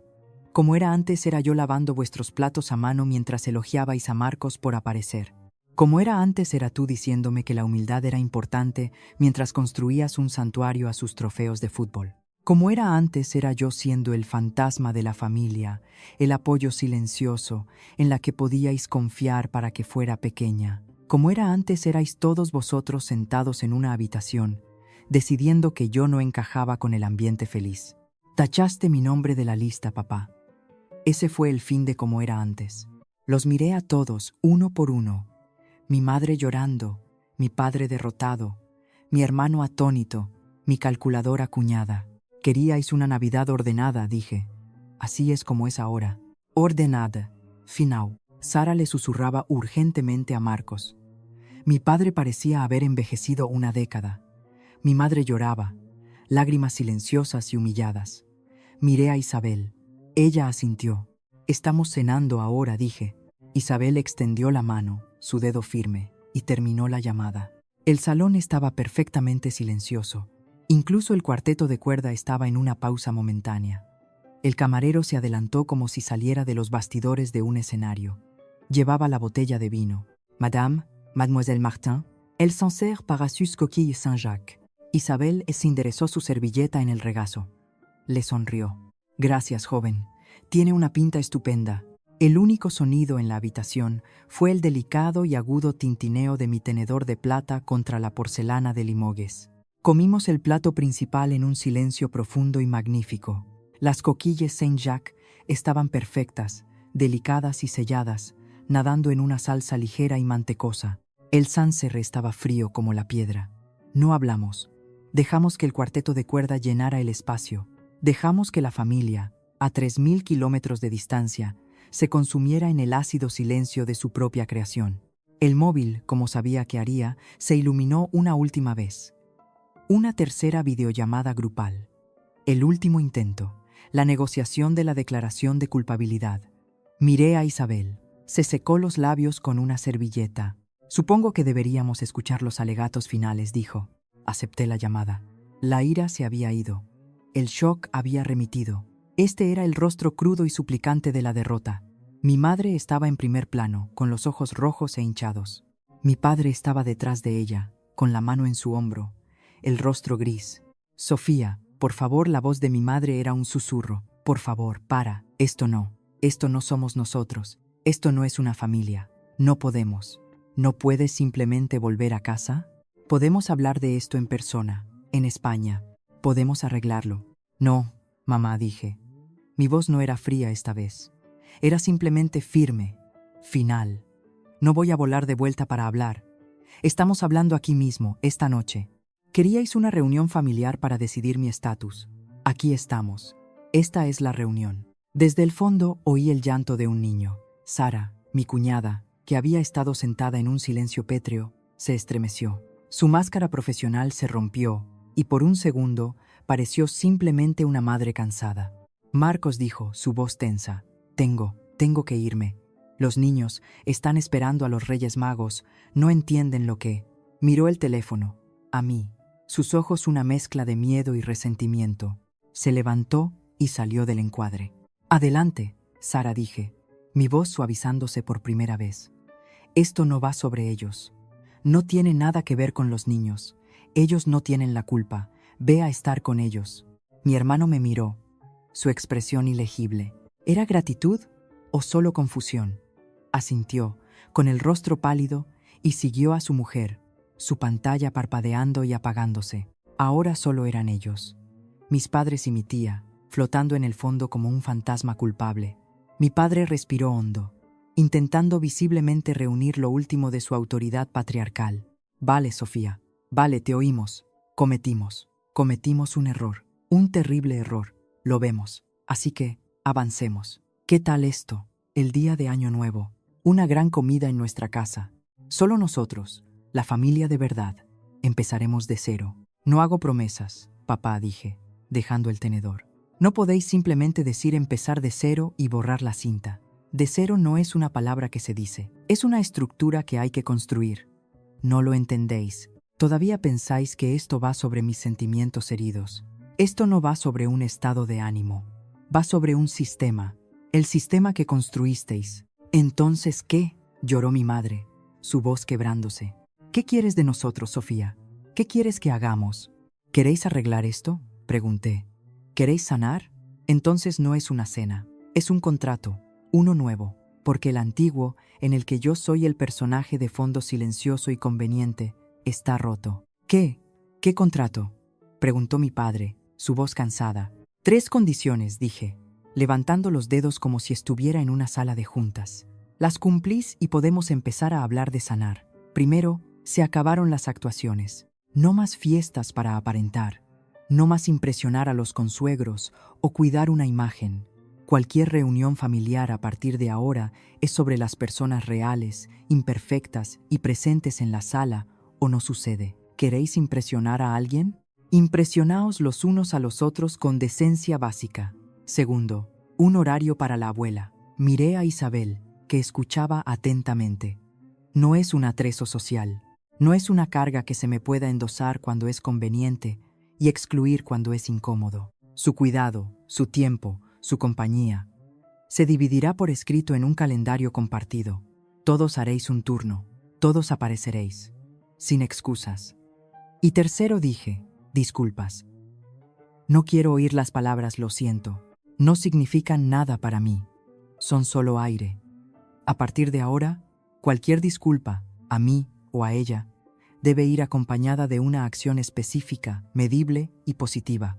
Tenéis 90 días para proponer vuestras primeras acciones. Seré la única jueza de si son aceptables o simplemente más actuación. Hubo un pesado silencio. Mi padre solo miraba. Isabel habló, su voz clara. Y yo también tengo una condición. Para la nueva beca. La primera, la grande, no llevará mi nombre. Llevará el nombre de quien quiera que en esta familia tú, David, tú, Carmen, incluso tú, Marcos, escriba las 3 cartas de recomendación más genuinas, perspicaces y compasivas para el primer grupo de solicitantes.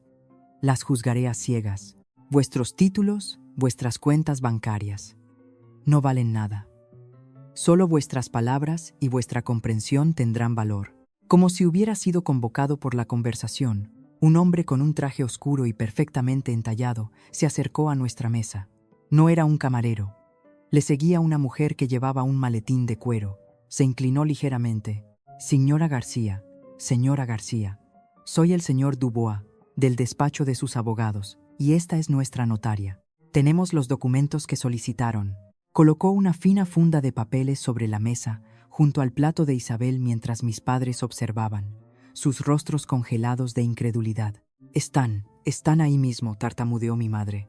Es un asunto legal internacional, mamá, dije. Requiere precisión. Isabel tomó una pesada pluma de oro del abogado. Firmó la última página del documento, la que me designaba como directora ejecutiva de la Fundación Caminos García. El abogado y la notaria refrendaron, dando fe. Está hecho, dijo el abogado en voz baja. En ese preciso momento, mi teléfono seguro, mi teléfono de trabajo, sonó. Me disculpé y contesté. Maya, estás en altavoz. Buenas noches, Sofía. Feliz Navidad. La voz de Maya era nítida. Solo confirmo que el Consejo Legal en España tiene los borradores con las declaraciones de testigos notarizadas en Roma que me estás escaneando ahora mismo. El estatuto de la Fundación es inexpugnable. Se registrará y formalizará en el Registro Mercantil de Barcelona a las 9 a.m. Hora local, mañana. No pueden tocarlo. No pueden impugnarlo. La cláusula de decomiso es, y cito, brutalmente perfecta. Felicidades, directora. Colgué y volví a mirar la pantalla. Mi padre negaba con la cabeza.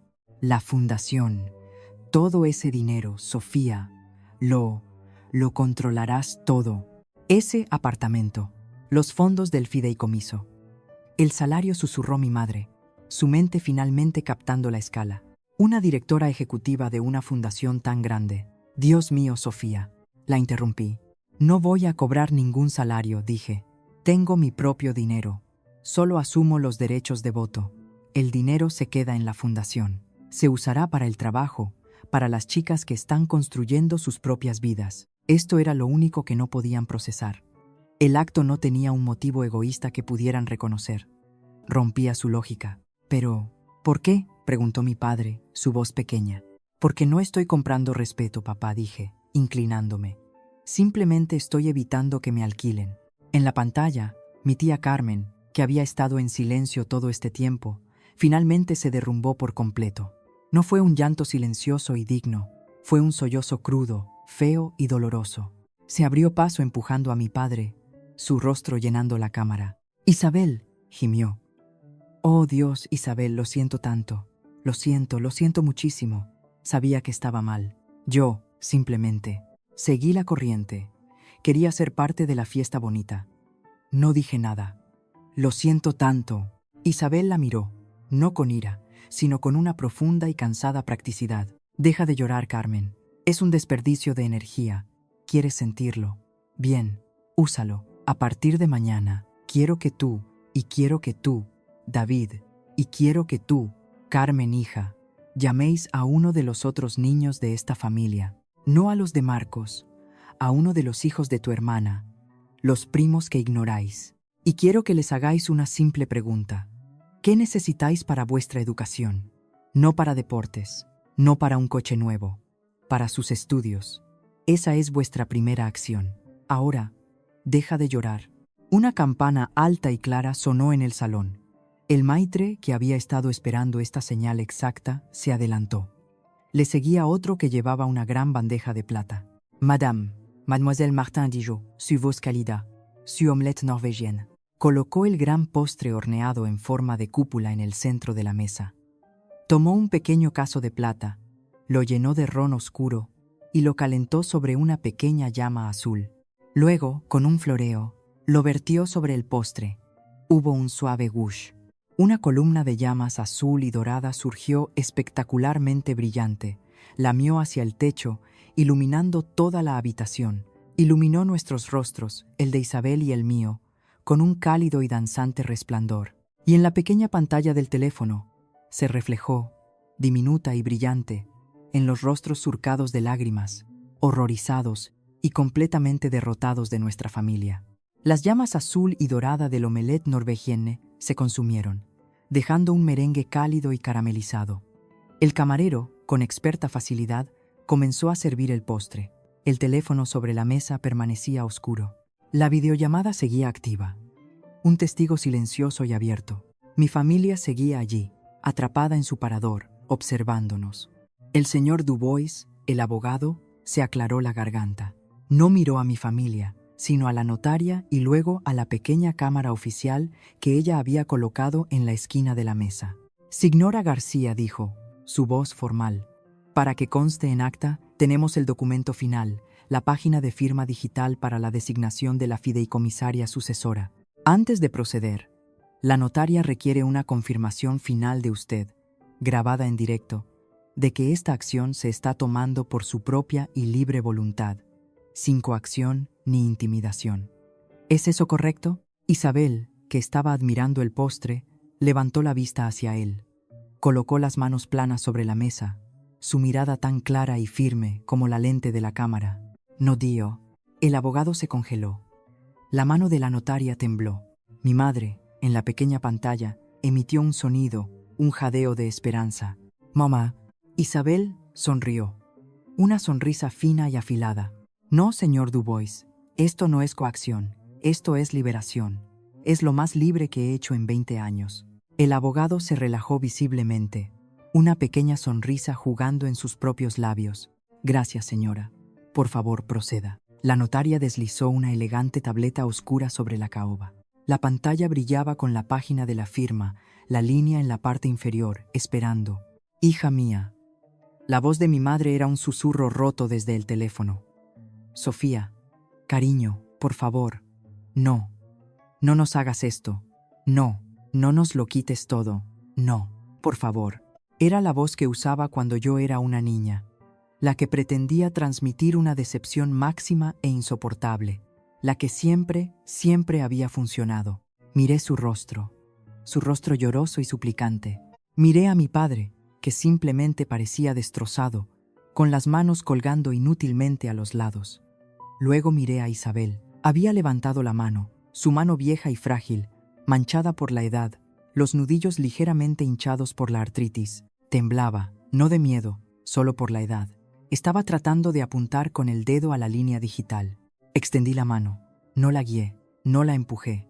Simplemente coloqué mi mano cálida y firme debajo de la suya. Sostuve su muñeca. Le di la fuerza que ella siempre me había dado. Juntas, su mano descansando sobre la mía, su dedo tocó el cristal. En la pantalla, con una caligrafía digital clara, su firma floreció. Isabel García. La pantalla parpadeó, procesó la firma y luego se actualizó. El gran televisor sobre la chimenea, que todavía reflejaba nuestra sesión, se actualizó con ella. El documento legal desapareció. En su lugar, había un nuevo y vibrante panel de control. Apareció un logotipo, una fuente sans serif, limpia y fuerte, Fundación Caminos García. Y debajo, la nueva designación oficial, en honor a Isabel García. Mi madre dejó escapar un gemido bajo y lastimero. Antes de que pudiera hablar, toqué la pantalla. El panel de control cambió. Apareció un mapa de España con 3 comunidades autónomas resaltadas: Aragón, Extremadura y Cataluña. Este es el panel de control de la Fundación, dije, mi voz narrando para el acta, para ellos, para los abogados. Este es el plan del primer trimestre. La primera ronda de solicitudes de becas se abre en febrero, en colaboración con la Universidad de Zaragoza. El primer centro para niñas en STEM, un programa piloto, se establecerá en Extremadura, financiado con los ingresos de la finca que no sabíais que poseía. Y el segundo, en la Cataluña rural, será financiado por mí. Mi padre finalmente habló. Su voz era hueca. Pero, ¿y nosotros? ¿Y vuestra? ¿Vuestra familia? ¿Los hijos de tu hermano, mis nietos? No. ¿No queda nada para nosotros? Isabel se inclinó hacia adelante. Miró directamente a la cámara, directamente a su hijo. Vuestra familia, David dijo, su voz tranquila, pero con el peso de un juicio final. Vuestra familia, si quiere, puede solicitar una beca como todos los demás.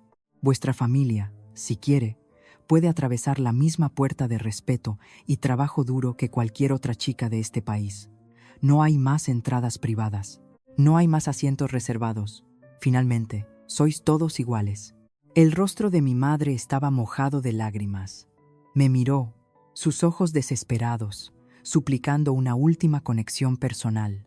Lo siento, susurró, las palabras tan suaves que apenas pude oírlas. Lo siento, Sofía. Lo siento de verdad. Sostuve su mirada. No me ablandé, no aparté la vista. Guárdate esas palabras, mamá, dije. Tenéis 90 días para convertirlas en acciones. Esperaré vuestra propuesta. Mi hermano Marcos, que había vuelto a la habitación y estaba de pie en silencio en la parte de atrás, su rostro una máscara de incredulidad, dio un paso adelante. Parecía que iba a decir algo, a discutir, a defender, a suplicar. Su boca se abrió y en ese preciso instante, desde el otro lado de la Plaza de España, un sonido retumbó en el aire, tan fuerte que pareció hacer vibrar el propio cristal de nuestras ventanas. Campanas.